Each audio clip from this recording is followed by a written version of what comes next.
How's it going, Yankee fans? My name is Alex with my co-host here, Ryan Garcia, and today we want to discuss four different players who the Yankees will be getting back at some point before the playoffs to help us down the stretch. Now, it seems like August. They're trying to figure out exactly who can be used during the postseason, who's going to be reliable, who they can really count on when it comes to crunch time. And I don't think that there's a couple guys that, we will probably end up discussing that they cannot rely on in the coming days. I think right off the bat, Jonathan Loáisiga is one I don't really trust during the postseason right now. His sinker is just god awful, and he's been getting beat up a little bit. Albert Abreu as well. He got tortured yesterday against Seattle. But again, like these guys, especially Albert Abreu, was not really expected to be used in the postseason. There are a couple guys the Yankees are getting back that will contribute heavily.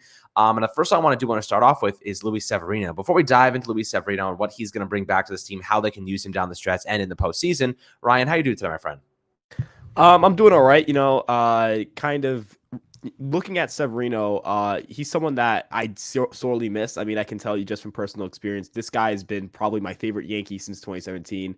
Or not since 2017, since 2015, excuse me. I mean, this is a guy who's probably the first homegrown Yankee to be to have elevated to superstardom as a pitcher in points in their career since Andy Pettitte, right? So it feels like this is kind of a unique situation with Severino where he's one of your guys, right? And seeing him go down really hurt because he finally got on a roll. I mean, before that Cincinnati start where he was pitching clearly injured, his velocity was way down. His ERA was a 3.11. He was striking out over 10 guys per nine, walking under 2.5 guys per nine. I mean, this dude was legitimately the second best pitcher in that rotation.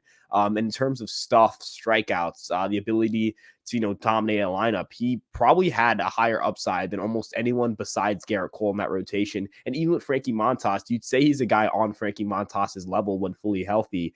I think people kind of downplay how important it is to have a third. I mean, you're adding a third guy who could be an ace on a lot of teams, a third guy who, when we know is rolling, is a guy who's going to finish top 10 in Cy Young voting type of pitcher.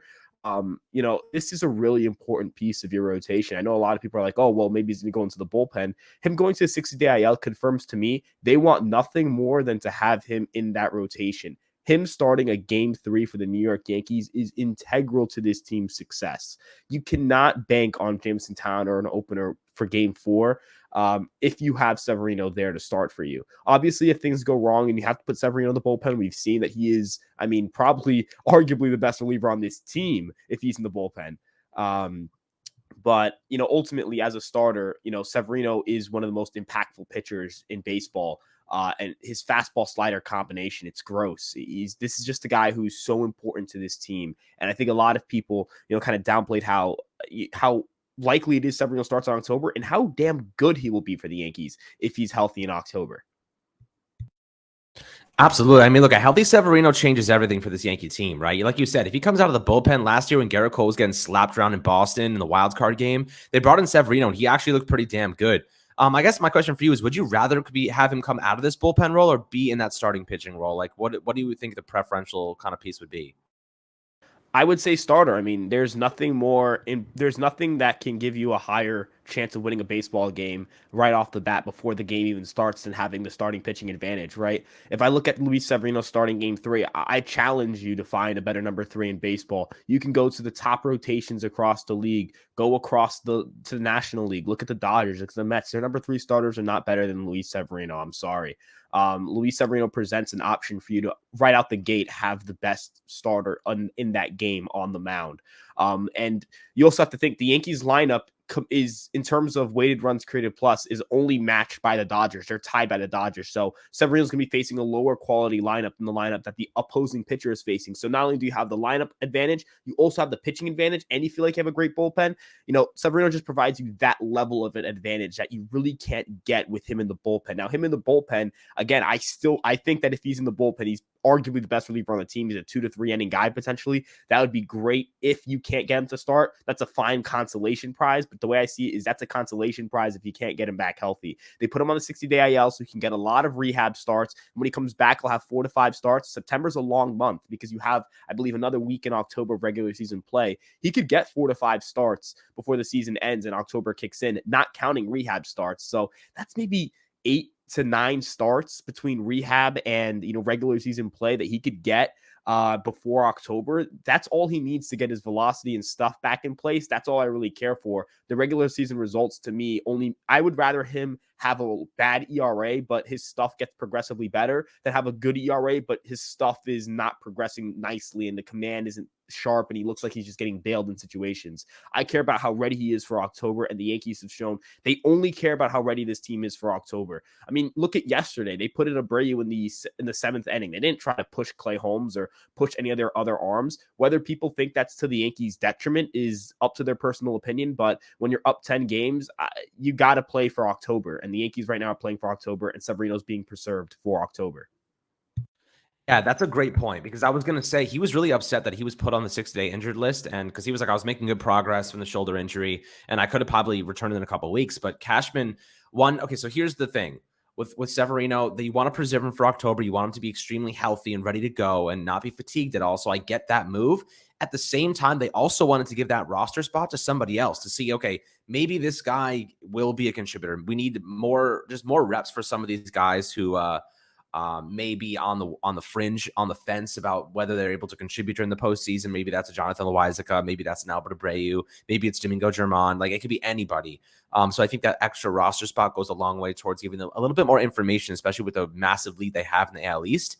They got to still win games here, but I think Luis Severino, a healthy version of him in the postseason, will be tremendous. But the second player I have in mind is Giancarlo Stanton, right? Stanton, before going down, he was hitting 228 with a 31% on base rate, 500 slugging percentage, 24 homers and 61 RBIs. We desperately miss his presence in the lineup, right? Having Josh Donaldson bat cleanup is not efficient. It's not beneficial to this team. He's not that good of a slugger anymore. He barely hits the ball to begin with. So, Stanton, getting him back, his swing, any given moment, he can change the course of a game. The Yankees lost a game 2 nights ago in the extra innings bout, a 13-inning game where they didn't score a single run. Stanton, with 5 or 6 at-bats, there's a good chance he's hitting one out of the park in one of those at-bats. So I'll go as far as to say that he could be and will end up being a difference maker for this team. Obviously, he's one of the best hitters in baseball. I think that getting him healthy for the postseason will really, really, really boost this squad. He will be the designated hitter moving forward. And then you have Matt Carpenter, that we'll discuss in a minute here. But, Stanton, how important is he to you, to his return to this team moving forward and just down the stretch and the postseason in general? Like, he is a big difference maker. He's a catalyst for winning games, in my opinion.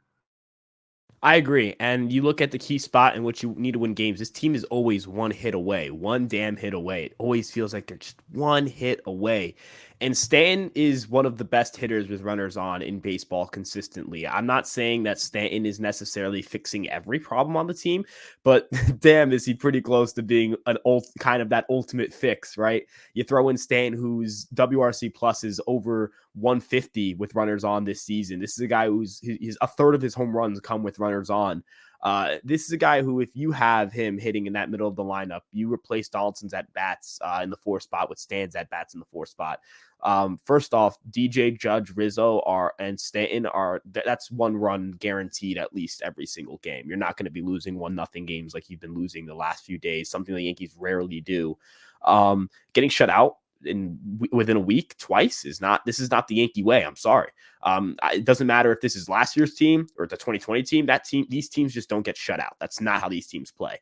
Stanton hits home runs, man. Stanton is the guy who you're going to have him in the middle of your lineup. There's going to be runners on, and he's going to put 2 to 3 runs on the scoreboard in one swing. This is a guy who just hammers the ball. You need that type of guy with runners on. If you get a single with runners on first and second and 2 outs, you run the risk of the guy right after you running into an out.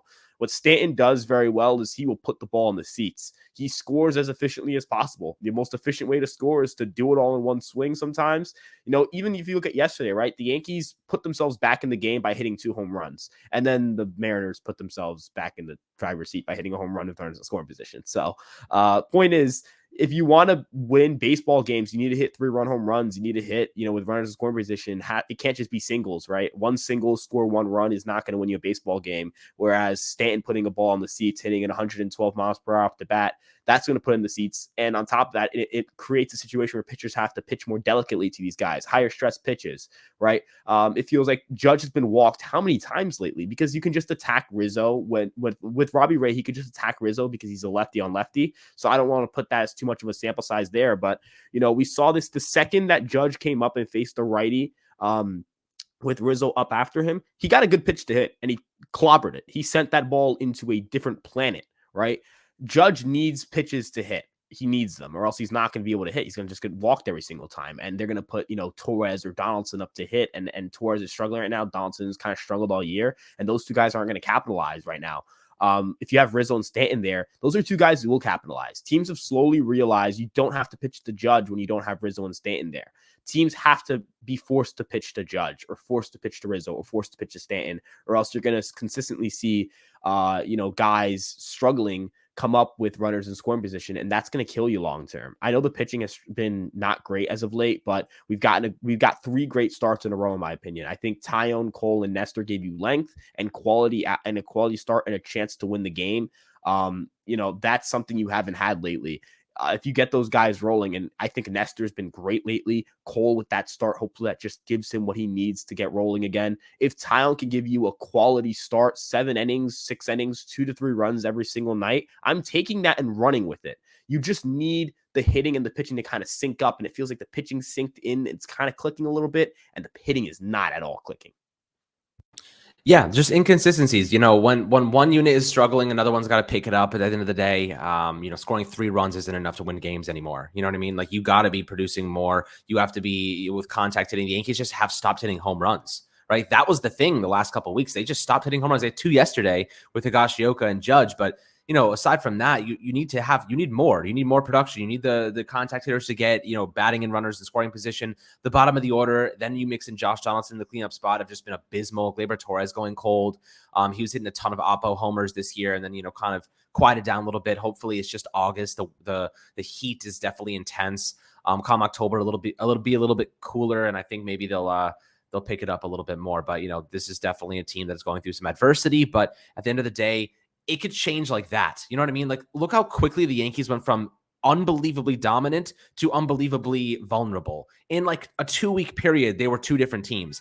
Who's to say in 2 weeks they can't go from unbelievably vulnerable to unbelievably dominant again as they get a little bit healthier with Stanton coming back, Zach Britton, and stuff like that. So the next guy I want to discuss is Matt Carpenter. So yesterday, Marley Rivera of ESPN announced that it was a clean break. He will be out 6 to 8 weeks, which is a really good sign that he will be available for the postseason. Now, Carpenter has been the catalyst on offense aside from DJ LeMahieu and Aaron Judge.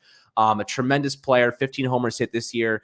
He's a guy that you can really depend on in that DH spot to come through. He was hitting doubles, showing some athleticism.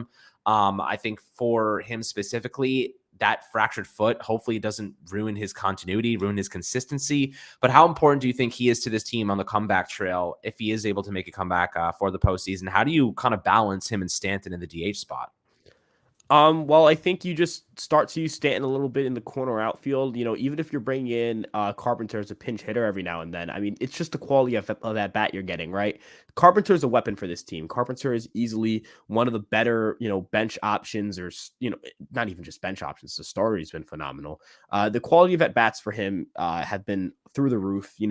Obviously, you don't want to put yourself in a situation where you're relying on Carpenter, and I think the Yankees have learned that harshly that they kind of relied on Carpenter to be a big part of their offense. And the Yankees need to find offense in different places, of course.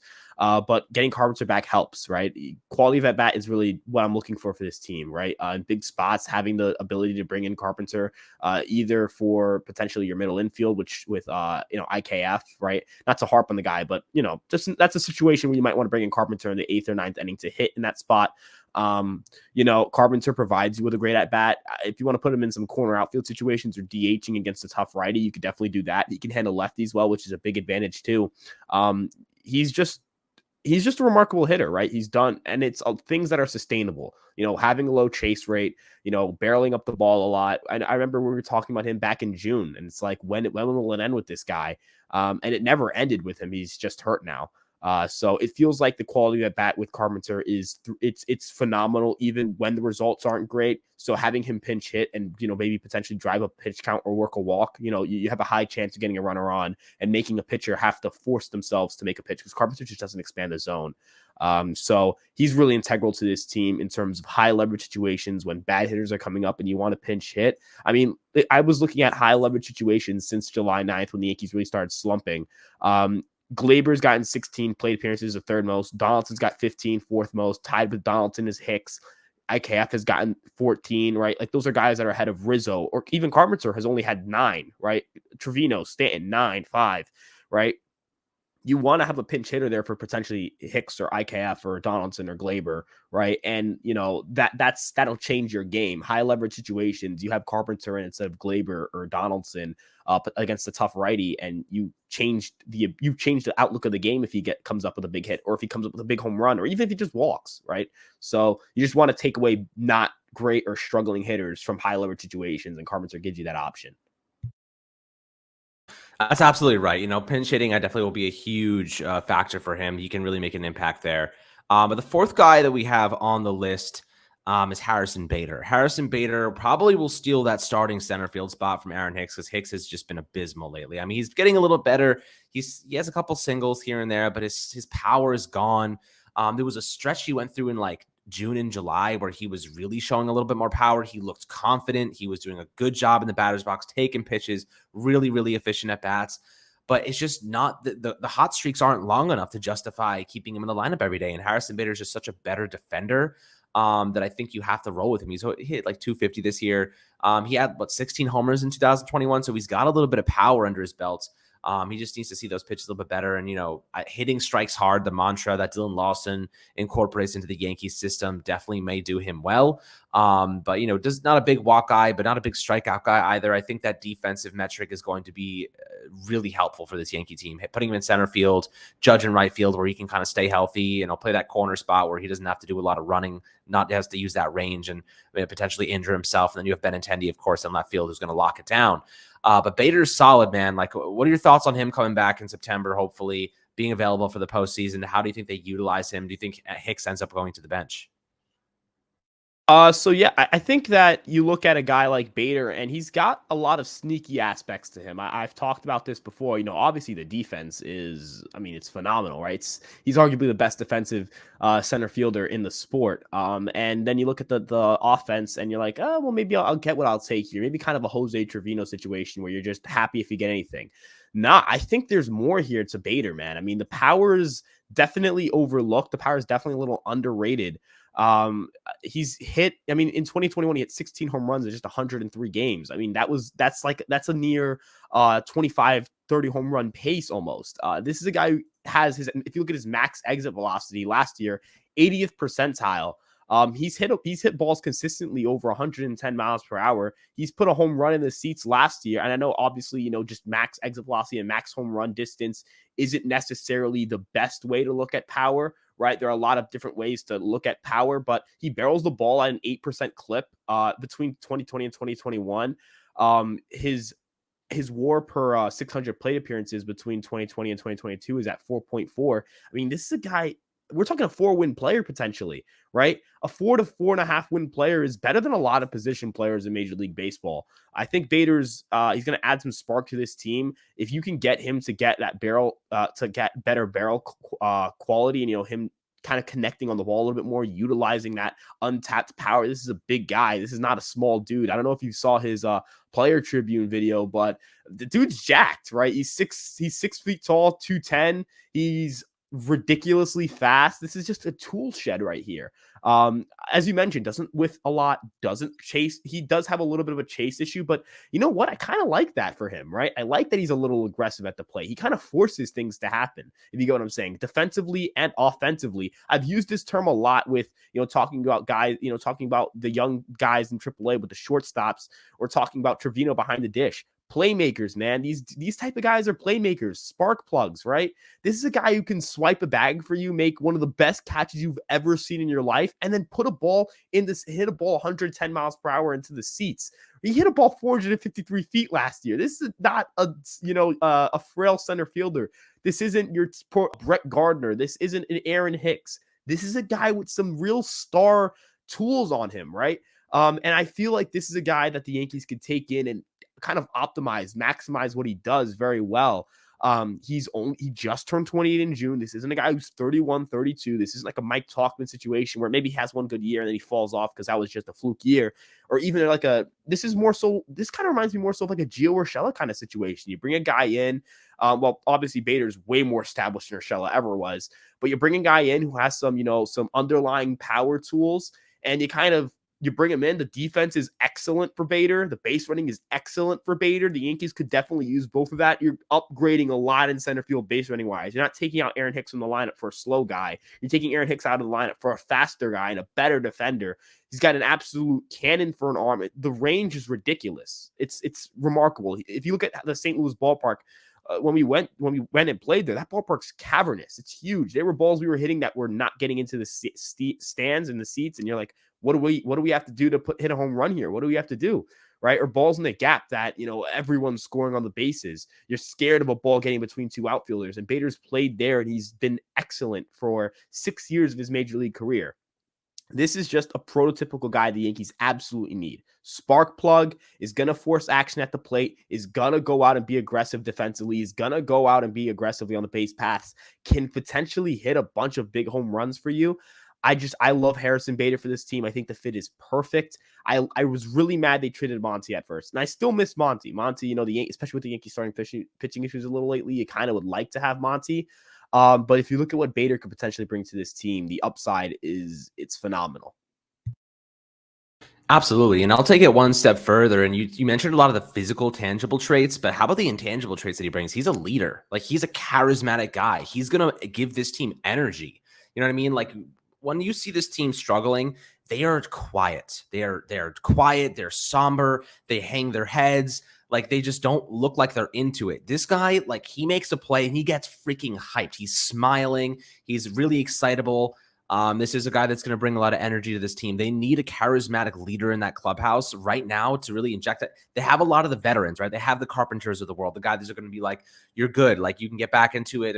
They're really calming and soothing. But then you need the guys that are going to be like hyping you up and getting you excited, like the Nestor Cortezes of the world, even the Jose Trivinos. Like, those guys are like that too. But Nestor Cortez isn't always playing, so it's like you need guys on the field that are going to be able to hype everybody else up around you, especially after a big hit or a big moment. He's a guy that has that flash. He has that charismatic personality.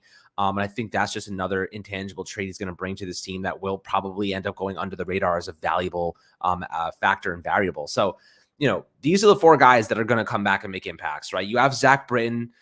You have Miguel Castro as bullpen arms. We don't know what Britton's going to do. His sinker apparently is looking pretty good according to Aaron Boone, so that's a good sign. But I will say, like, I'm not going to sit here and tell you I'm going to rely on him. I don't know if he's going to be good this year. He's coming off Tommy John surgery, so who really knows?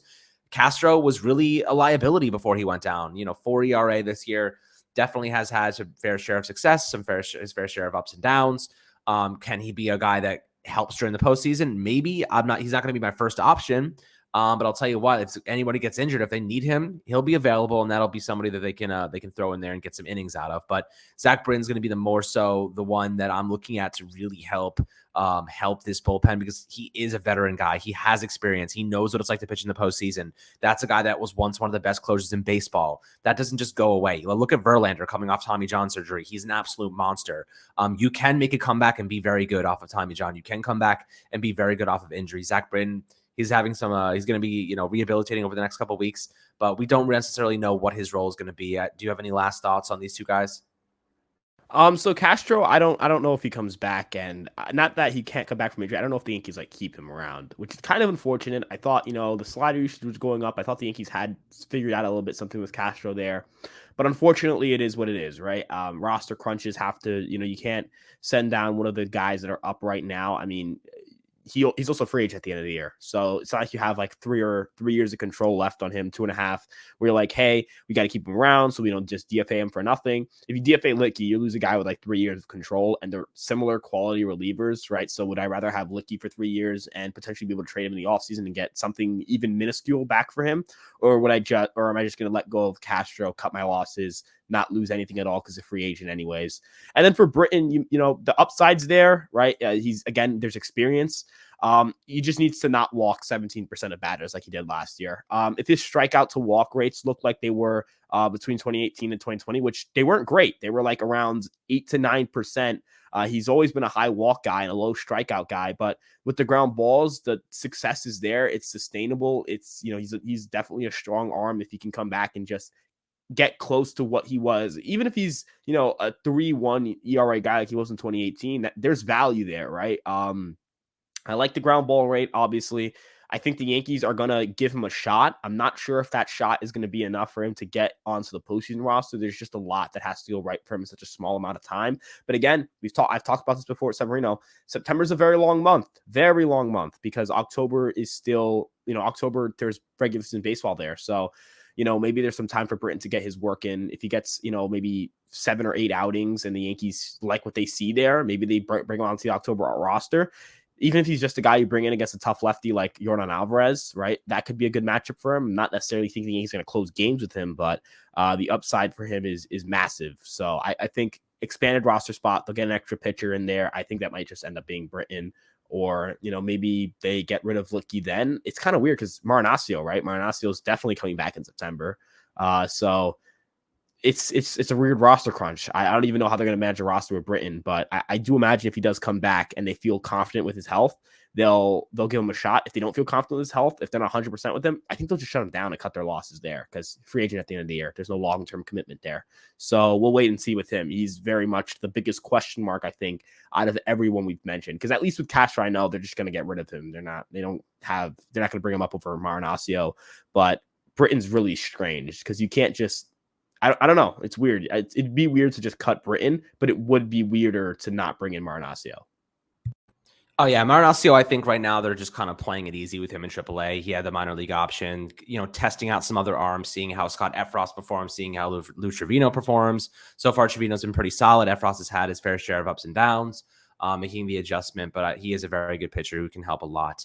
I think, Zach Britton, they need to get him action. He needs to get some reps in a regular season game, a couple of them, before we can depend on him in the postseason. If he doesn't make any regular season outings and any performances before the postseason, there's no way they're going to rely on him during the postseason to actually help. So we've got to see a sample size of him before we are able to commit to him in that fast set, guys. But we'd love to hear your perspectives below on the impact players that are returning to this team, your thoughts on who can be a difference maker. Obviously we broke down a couple players here, so would love to hear your perspectives on those as well. But I hope you guys enjoyed this episode of Fireside Yankees. Make sure to like and subscribe as always, and we'll catch you guys on the next one.